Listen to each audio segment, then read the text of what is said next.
then takes her heel and crushes his BAM! Clockwork Oranges. Oh, we get 2 close-ups of the testicle torture and a shot. Hey guys, my name's Dan, and this reaction comes from Dead Meat. This is MaXXXine 2024 kill count, and the end to this trilogy is here. Well, I feel like it's the end of this whole story.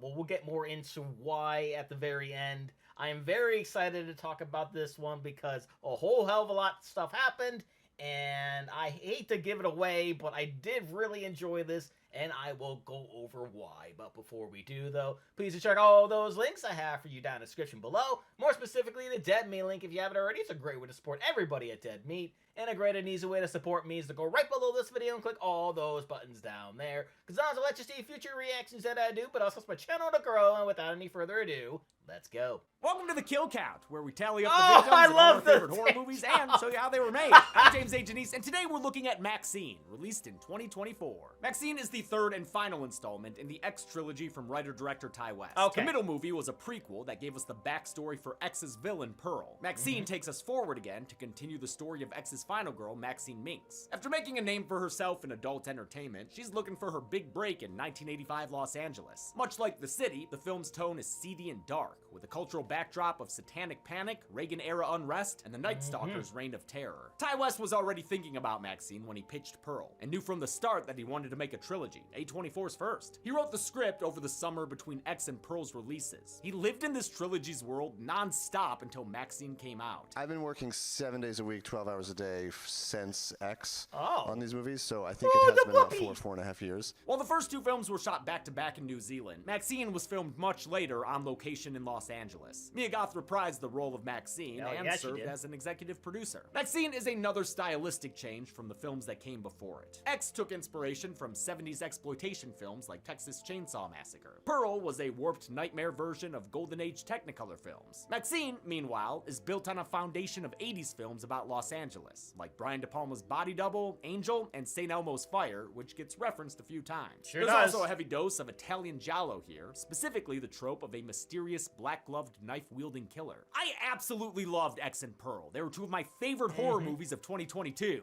MaXXXine is... it's alright. It's definitely bigger than the previous 2 films. Come on, man! Self-contained. This is a big city picture, and probably Ty West at his most commercial, which isn't necessarily a bad thing. I like that he gets to stretch his filmmaking muscles. It's a huge contrast to his earlier quiet indie work. But a lot of the side characters feel underdeveloped, introduced and killed off in subsequent scenes. And I wanted to see MaXXXine do more herself. She feels a little passive, especially in the film's final act, which has plenty of its own issues. I mean, it's not really passive. I mean, she did step on that one guy. But I still enjoyed the movie and its gritty look at a sleazy LA. Goth is great as always, as are some supporting players, especially Kevin Bacon. I like that it's entirely different than X and Pearl, and the style goes well with the city and industry it portrays. It's a... oh, 1000%. Like, as I was watching this movie, I really felt like I was in the 80s. Just with the look of everything, all the news things going on, stuff with the Night Stalker that, you know, ran parallel with her story. Perfect. Admittedly, a little inside baseball sometimes, but for someone in the entertainment industry, it's a lot of fun. So, while I wouldn't call it a masterpiece like X and Pearl, I think it's a strong enough conclusion to an insanely ambitious trilogy. There aren't many filmmakers who could pull off what West and Goth did, and they should be proud of their accomplishment. Well, this... Uh-oh. Hello? Where is it, James? Uh-oh. Where's the Bombas foot? What? Oh, what? Who is this?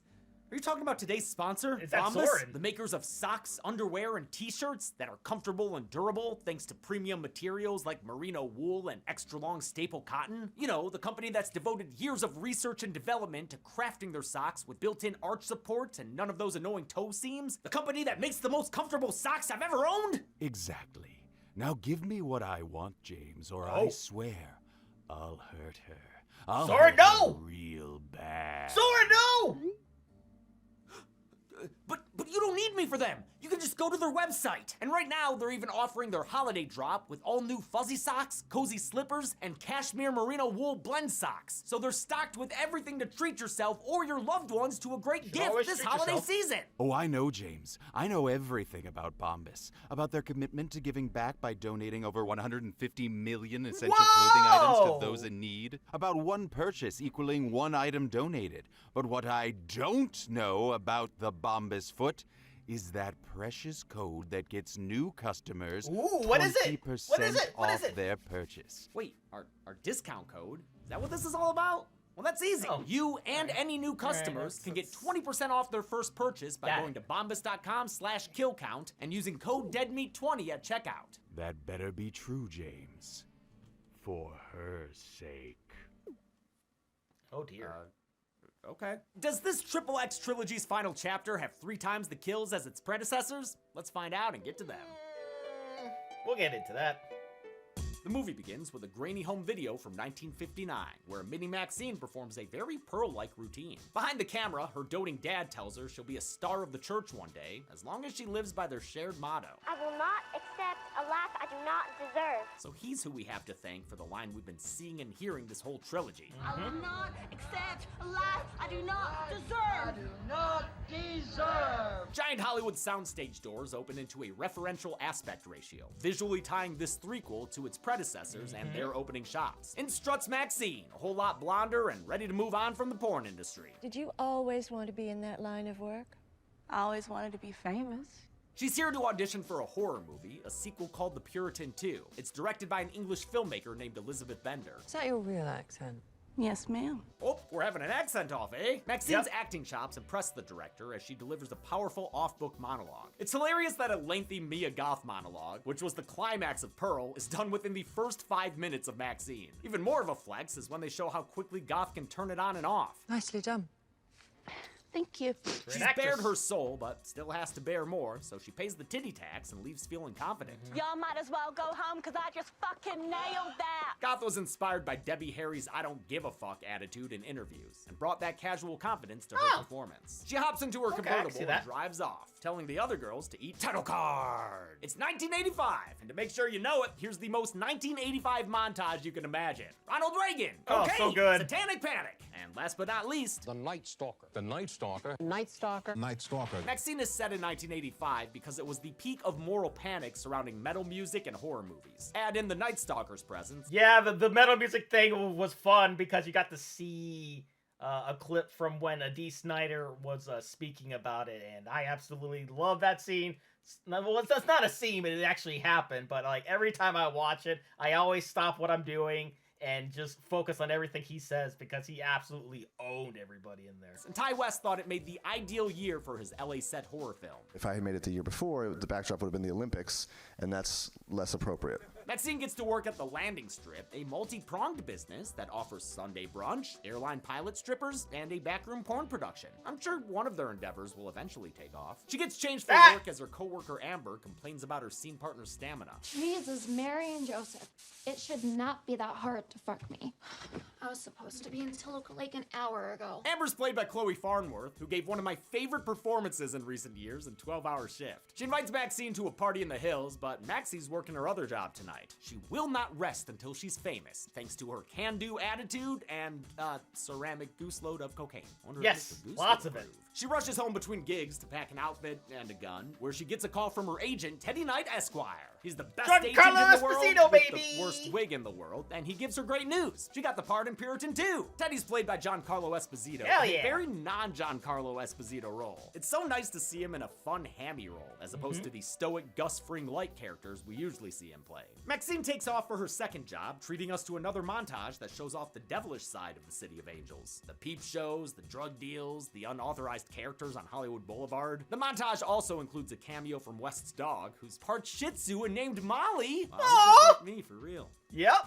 She does a lot of ADR work with her barks. What a good girl. The sequence looks grimy, gritty, and authentically 80s in a way that's hard to capture. Some shots look ripped straight out of Angel, like literally. West wanted to avoid the brightly lit, colorful leg warmers version of the 80s often seen in media. So this is more Repo Man than Buns of Steel. They actually filmed on Hollywood Boulevard, shutting down a whole block of it for 4 nights to dress it with period cars and signs. Shooting in LA came with pros and cons. It allowed Goth to go home to her newborn daughter every day, and gave production access to landmarks like the Walk of Fame and the Vine Theater. But they had to make LA look like its seedier 80s self, and work around annoying restrictions on shooting in Hollywood. The irony that Hollywood has no interest in you shooting movies here. Desultory jazz Apparently takes us not. into Show World, where Maxine works as a showgirl. Here, customers can buy a ticket for some yeek yeek whoop whoop and watch them playing around. Whoop, whoop. As much like Luda, we in the red light district. A quarter in the slot buys a peek at a pretty young thing. Wait, only a quarter? How the hell do they cover their overhead? Maxine's performance don't gets know. one black-gloved dude so bothered he has no idea what to do with his wood.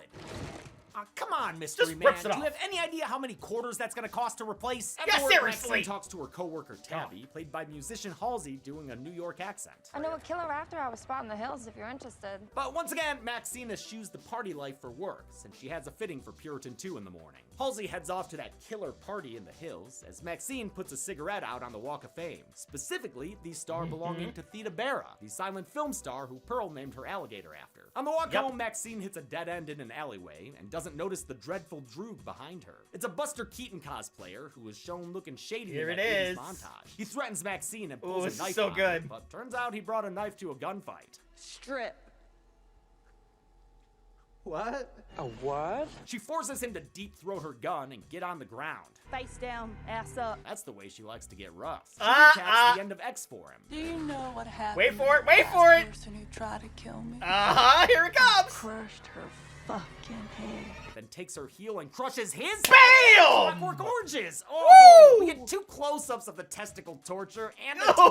tape shot of the guy's mangled dick and balls. This is the most fucked up dick trauma I've seen since the movie Porno. Yes, there's a horror movie called Porno. We did a Patreon commentary track on it. Maxine gets home and falls asleep on the couch with her best friend Leon. He works at the video store downstairs from her apartment, and she feels like she can trust him. You like me because I'm the only guy who isn't trying to fuck you. He's played by Moses Sumney, who's a musician, but much like Kid Cudi and X, he does a great job with this role. Hell yeah, he Fun line does. Deliveries. Ass sandwich. Maxine is awoken by a knock. I absolutely loved his character.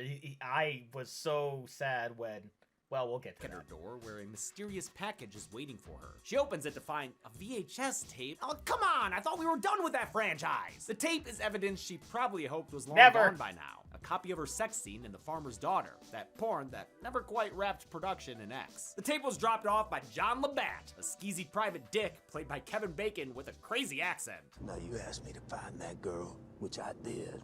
But whatever sick shit you got planned next, that's more than we bargained for. So if you still need my help out here, the price is going up. His unseen client is Mr. Giallo Gloves from Show World, who's made a sinister tape featuring Maxine's co-workers Amber and Tabby. Who is this mystery man? Well, I think if you don't get too invested, you'll like the movie more. So, yeah, just try not to worry about it. Maxine needs a head cast for Puritan 2, so she visits the workshop of an effects artist played by Sophie Thatcher, wearing her uniform colors. Go Yellow Jackets! She goes to get more bandages, leaving Maxine on her own. Wait, no breathing straws or nothing? As the alginate solidifies and drips, it begins to resemble Pearl's aged face in X. With the claustrophobic head cast forcing her to be alone with her traumatic memories, Maxine begins to panic. Good thing she can't see all the reminders of X around her, like a head in a cowboy hat with its eyes poked out like Wayne, a torso with bullet holes in the chest like Jackson, a man missing his head like RJ, and a girl missing her face like Lorraine. I know they're blurry and in the background, but this isn't just me reaching. West himself pointed these out on Vanity Fair. Maxine succumbs to her anxiety and falls backwards, with all the other masks laughing at her.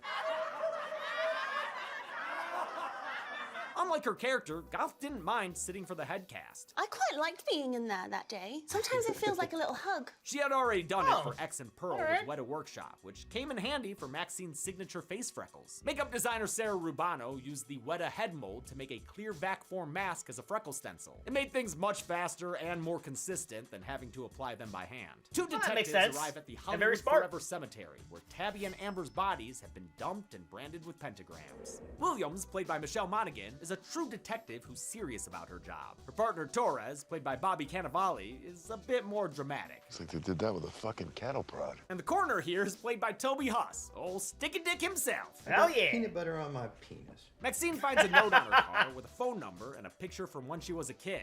Didn't think they'd have yearbooks in the, traveling tent school I assumed she attended. She calls the number and agrees to a meeting where she finds Kevin Bacon just sizzling sleaze. Boy, you look a whole lot taller in person.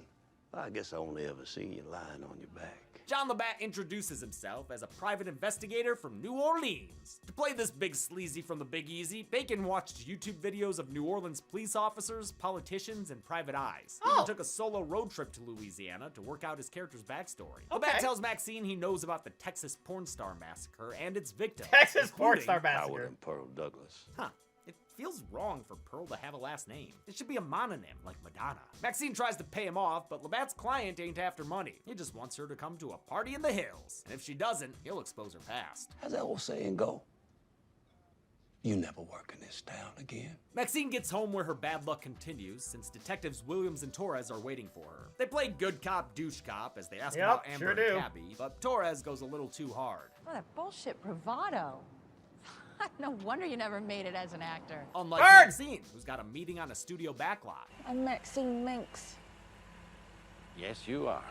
Fun cameo there by Larry Fessenden, prolific indie horror director who last appeared on the Kill Count in You're Next. This backlot is the glamorized version you always see in movies, with costumed extras marching around from set to set. Though it may seem Pee-wee's Big Adventure, their World War I uniforms are reminiscent of a young Howard at the end of Pearl. The lot's also buzzing with Puritan 2 I didn't even connect that. Okay. protesters, whining that horror movies and Satanism are corrupting the youth. MaXXXine gets a golf cart tour from her director Elizabeth Bender, played by the absolutely stunning Elizabeth Debicki. She explains the main tenet of her artistic vision. She wants Puritan 2 to be a meaningful piece of art, rather than more standard horror schlock. A B-movie with A ideas. Which is something that could be said about another letter, X. Bender likes MaXXXine so much, she even shows her the motel from Psycho. It's a motel from Psycho.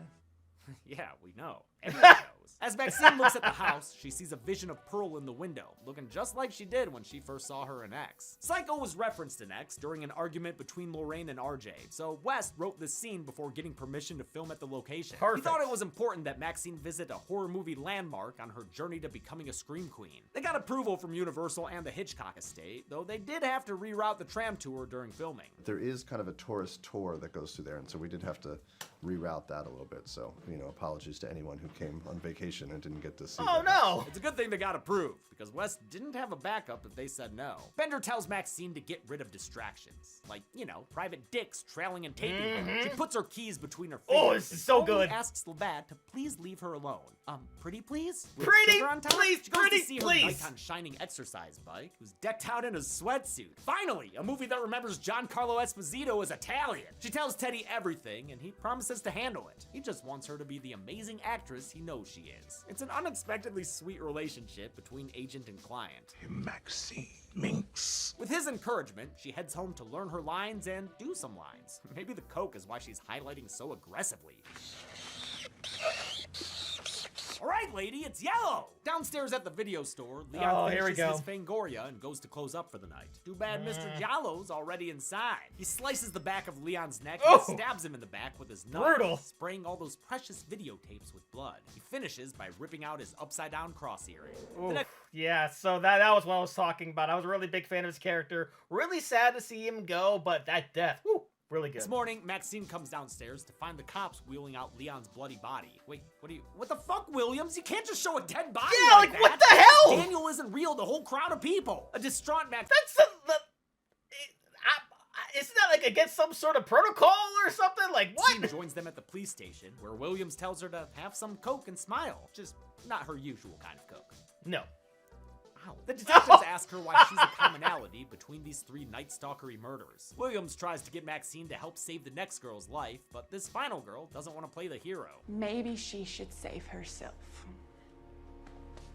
I did. MaXXXine gets to set late, so Elizabeth steps all over her, not in the way you'd want her to either. She warns MaXXXine that she only gets one second chance, just like Molly, star of the first Puritan movie, who has an unlikely return in the sequel. I was quite literally burnt to a crisp in the last film, and here I am resurrected, a working actor. We only see glimpses of the Puritan duology, like Molly eating this blood apple, but West did write out the general storylines and main character arcs of the Puritan and the Puritan 2. Puritan star Molly is played by Lily Collins, whose accent fluctuates wildly, but hey, that might just be her character putting up a front. My charred corpse's scream has been immortalized in cinema history. I mean, how many girls from a council estate in North Yorkshire can say that? Is that your real accent? I don't think it is. Maybe it'll get more consistent with time. time, though. I mean, this is only her first scene. I was invited to a big party in the hills for some out-of-town producer. Oh, never mind, she did. MaXXXine wanders onto the Old West set, where she finds John Labatt rocking a Chinatown nose bandage. He says this back lot ain't big enough for the two of them, ushering in a standoff like the one Jimmy Fallon had against himself in the Tram Tour video. This town ain't big enough for the both of us, Jimmy Fallon. Well, I ain't going anywhere. Oh, I forgot about that. He chases her through the fake streets and back to the Bates Motel. You know, when I first saw this scene, I thought he was gonna follow her inside and get pushed down the stairs in an homage to Psycho. I mean, it seems so obvious. He's even a detective. But instead, MaXXXine just hides and he gets busted by Larry Fessenden. Pretty anticlimactic. All things less Jalo and more Looney Tunes. Still, she's sick of Labatt giving her the blues. Sick of it affecting her job, too. Whatever's going on in your life that's interfering with this picture, I don't care what it takes.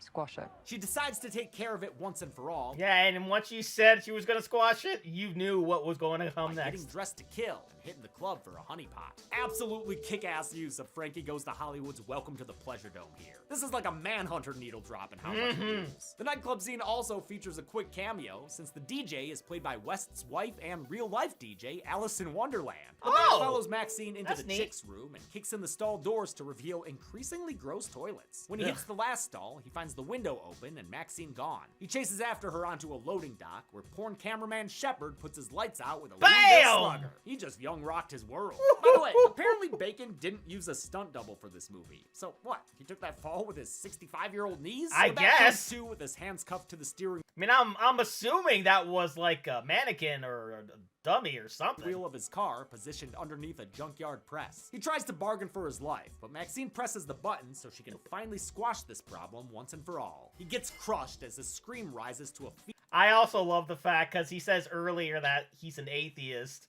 and right before this happens, he just prays and prays and prays. And what's the best part? A river look of at all that blood! out, which the junkyard Look at guys that! lap up. Hey, did anyone card those pooches before serving them Labatt? MaXXXine leaves Teddy to handle things in true Gus Fring fashion. What are Asians for? At home, she washes off the blood and turns on the news to see another report about the Night Stalker. Residents living in fear are praying that someone out there will come forward to finally put a stop to these vicious murders. This is what Detective Williams has been begging her to do all movie, but now she hears it from someone on the TV and sees how it could help her career. She finally decides to take action, if only to stop the spoon-fed flashbacks playing in her head of the previous victims. They remind us that all of them went to a party in the hills, the same place Labatt told MaXXXine his client wanted her to go. She takes the address he gave her and heads there, with Torres and Williams on her trail. She reaches the house and takes a funicular up, which was inspired by a party in the hills West went to when he was new to LA. It's not a gondola though. I guess Amber doesn't know her cable-powered transportation systems. Right under the Hollywood sign.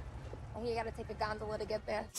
Idiot. She gets to the house and wanders around until she finds the man who's been stalking her. Her dear old dad, Reverend Miller. Dude's been a reverend killer this whole time. The movie treats it like a big reveal, but honestly, it was kind of obvious. He's the only character still around who appeared in X, even though we only saw him on the TV there. But I mean, this movie starts with his voice behind the camera. It was always gonna be the dad. MaXXXine's dad has taken after his daughter and gotten into the movie industry. I'm making a film. And you are the star. MaXXXine reacts like all of us to that line delivery. Yep. He blames Hollywood's sex, violence, and Satanism for stealing his little church mouse away from him. The protesters we've been seeing are his group of pious parents, and they're the ones making the snuff films, killing off MaXXXine's friends and co-workers. Another victim is revealed when he backs MaXXXine into a suitcase that spills Molly's dismembered body parts down the stairs. Her head falls out last, frozen in the same silent scream that made her famous. Pops uses a plastic bag to take MaXXXine down beneath his string of giant mothballs. Her unconscious state gives way to a flashback that shows the conclusion of her big audition. In a sharp contrast to Pearl's rejection and hysterics, MaXXXine's quiet confidence is what landed her the part. Y'all should cast me in this movie. Oh, really? Why is that? Because I'm a star. Funny how delivery makes all the difference. Good. Because I'm a star. Bad. Yep, very MaXXXine bad. wakes up to lights, camera, monologue. Ezekiel 16, chapter 14.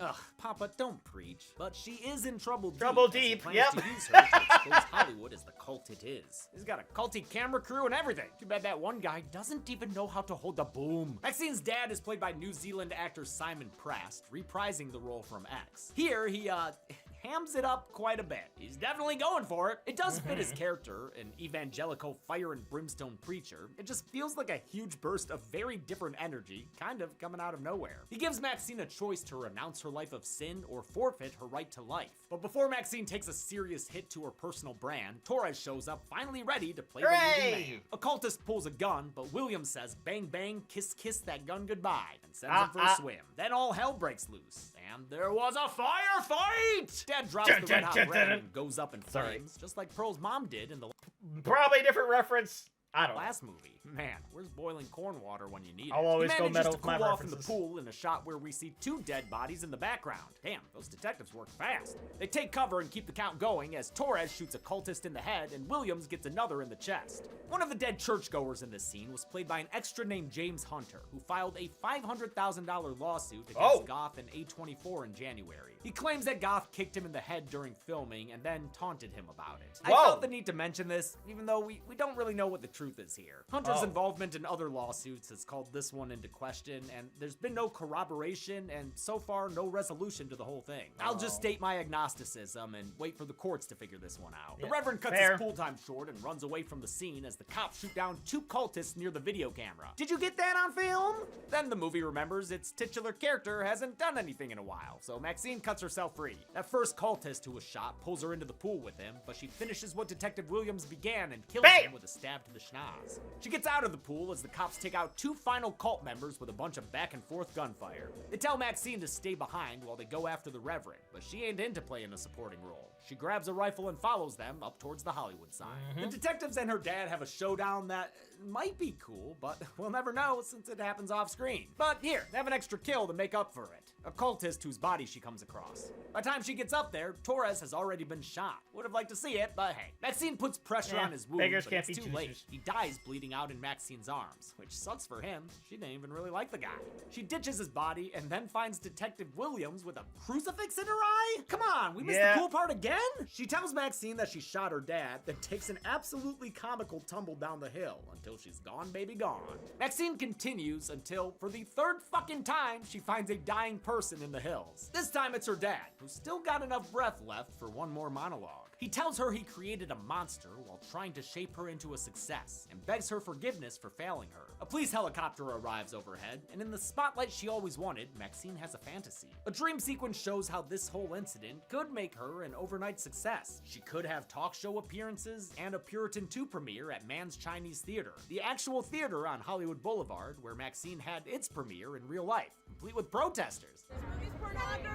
Yeah, it is. It was fun. She steps back to reality and recites her father's favorite phrase. I will not accept a life I do not deserve. Then she shoots his head point blank. Boom, baby! It exploded like a pumpkin. Hell yeah!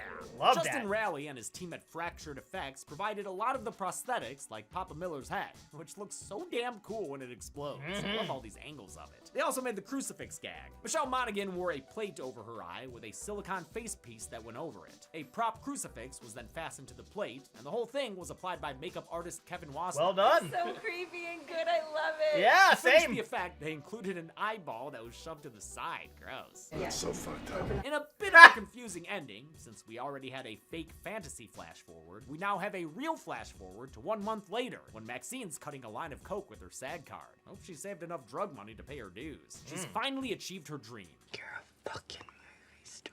Even if that movie is still Puritan 2. On set, they take a moment of silence for Molly, but only a moment, then it's back to business. Show business! Maxine looks at her prop head and contemplates her newfound stardom. I just never wanted to end. It's a final line that, paired with her head that's frozen in a moment of time, perfectly encapsulates the trilogy's themes of mortality, fading youth, and the fleeting nature of fame. MaXXXine finally has everything she wanted, but the movie ends with her worrying about how long it'll last. How many victims met their maker in the City of Angels? Let's find out and get to the... Oh no. Oh no, please, you can't do this. You can't do this. We can talk. We can negotiate. Oh, you need me to count the numbers. Oh God, our Father who art in heaven, there it is. Give us a day. Well done. Nailed the accent and everything. Love it. We counted 18 kills in MaXXXine, with the victims maybe consisting of 13 men and 5 women. It was pretty hard to tell during the cultist shootout, but sure. You know what? We did our best. This was actually the first time we've seen this count and gender breakdown on the show before, meaning MaXXXine delivered unto us a killigami. It also had more kills than both of its predecessors, with more than 4 times as many as Pearl. With a runtime of 104 minutes, MaXXXine had a kill on average every 5.78 minutes. I'll give the golden chainsaw for coolest kill to John LaBatt. Yes! It wasn't the most graphic, but it was the most terrifying. It's a unique, and then the brutal blood. game, a real nasty son of a bitch. The machete for lamest kill goes to Detective Torres, who was fatally injured off screen without any cool wounds like Williams's crucifix to the eye. And that's it. MaXXXine was released in 2024 to the strongest opening weekend of the trilogy, but also the most mixed reviews. Until next week, I'm James A. Janice. This has been the Kill Count. On the next Kill Count. Mad scientist Jeffrey Franken loves his bride-to-be Elizabeth, but one tragic day, death does her part. Oh, God. Oh, God! A couple of parts. Now Jeffrey's building her a new body, one sex worker at a time. Going out? Want a date? Looking some action? But Elizabeth isn't coming back as her Franken self. She's coming back as Frankenhooker! Oh! Want a date? Going out? Looking for some action? This raunchy sleaze fest comes courtesy of Frank Henenlotter, my the God. basket case behind Basket Case. But Frankenhooker has less horror and way more comedy than the first Basket Case. What's all the fuss? It's much more like the Basket Case sequels, with an actual budget and crew behind it. As with most exploitation movies, Frankenhooker will not be for everyone. Only humanity. It's got sex. Reminds me of St. Louis Arch. Drugs. Oh my God! Shit's killing them. Sex on drugs. The party ain't over yet. And a titular character who's actually not in a lot of the movie. What the hell are you talking about? I don't know. Yeah, he doesn't show up for like a whole hour. It's kind of a bummer, honestly. But don't worry, there's still plenty of bloody booby buddy mayhem in the meantime. Really awesome. So this week, stitch up a date and watch Frankenhooker. This is the moment we've been waiting for. Then on Friday, tune in for the Kill Count, only on Dead Meat. Come on, this is your day. I don't want any credit. So, as I stated earlier, this movie was very, very entertaining for me to watch. I loved all the kills. Mia's acting, she absolutely stole it once again. No real surprise, because she just seems to be getting better and better with each and every one of these movies that I see her in. Kevin Bacon, perfect job as a sleazy character. Of course, her best friend was awesome as well. I love his whole metal getup, but unfortunately we did see him die, which was one of the cooler kills I felt. And yeah, from the acting to the kills, kept me on the edge of my seat the entire time, and I honestly would love to watch it again. But that's going to do it for me here. Comment down below. Let me know, what did you think about MaXXXine? Please leave a like if you enjoyed it. Check all those links I have for you down in the description below. Then lastly and most importantly, want to give a huge shout out to all my $5 and up supporters on Patreon. Cruising, Wolverine 310, Kester Kronich, Raymond Bright, Joshy, Chris Curtis, Ann Perry, Voss Coffany, Misa 2, Lily the Snoopy Fan, Lauren, Jenny the Swifty, Allison the Aesthetic Girl, Flea Street Vicom, Emily the Flower Lover, Steffi, Misa 3, Arrow Hamster, Inca Linquist, Aubrey the Charlie Brown Lover, Thomas Shawanowit, Carter Resnick, Noah Mowdy, Kamu Bathia, Sam Nang, MB Cardall, and Chris. And if you too like to have a shout out at each and every one of my videos, please head on over to patreon.com/Reactor for more. And I'll see you guys next time.